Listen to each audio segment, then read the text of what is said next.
আজকে সকাল থেকেই আমাদের 6টা লোকসভা মতদান কেন্দ্রের জন্য মতদানের প্রক্রিয়াটা আরম্ভ হয়েছে। গতকাল প্রস্তুতি কমপ্লিট হয়ে যাওয়ার পর আজকে সকালে 6টা থেকে মক পোলটা কন্ডাক্ট করা হয়েছে সমস্ত পোলিং স্টেশনে, এবং তারপরে সকাল 7টা থেকে মতদানের প্রক্রিয়াটা আরম্ভ হয়ে গেছে। এখন পর্যন্ত সকাল 9টা পর্যন্ত আমাদের কাছে যা খবর, কোনো আনটুয়ার্ড ইনসিডেন্টে কোনো জায়গা থেকে আমরা খবরটা পাইনি। প্রত্যেক জায়গাতে মতদান চলছে, পিসফুলি চলছে এখন পর্যন্ত।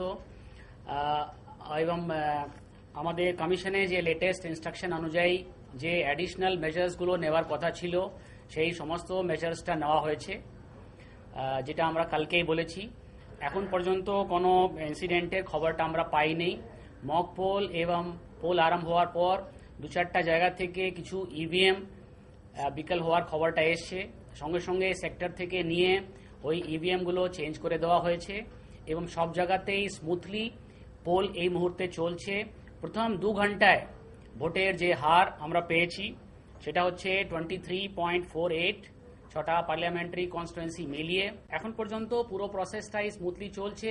আমাদের মিডিয়া ওয়াচ টিমটা কন্টিনিউয়াসলি নজরদারি করছে। যেখানেই কোনো আমরা ঘটনার খবর পাচ্ছি, যেমন ইভিএম কোথাও বিকল হয়েছে বা কোথাও কোনো সমস্যা হয়েছে, সঙ্গে সঙ্গে অ্যাকশনটা নেওয়া হচ্ছে।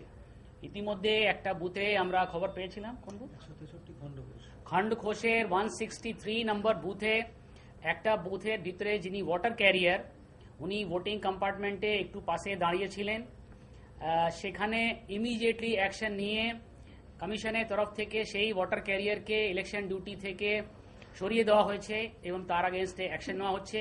সিমিলারলি বাকি যে কটা ইনস্ট্যান্সটা আমাদের নজরে আসছে, সঙ্গে সঙ্গে আমরা অ্যাকশন নিচ্ছি, কনসার্ন চ্যানেলকে জানাচ্ছি এবং তার সঙ্গে সঙ্গে কন্ট্রোল রুমে তার রেকর্ডটা রাখা হচ্ছে। ইলেকশন কমিশনকেও আমরা কন্টিনিউয়াসলি কি ফিল্ডে সিচুয়েশন আছে, কোথায় কীরকম পোল চলছে, তার কন্টিনিউয়াস রিপোর্টটা আমরা করে যাচ্ছি এবং দিনে মাঝে মাঝেই আমরা আপনাদেরকে ব্রিফ করব আমাদের কি অবস্থাটা আছে। বাকি overall situation is peaceful. Thank you.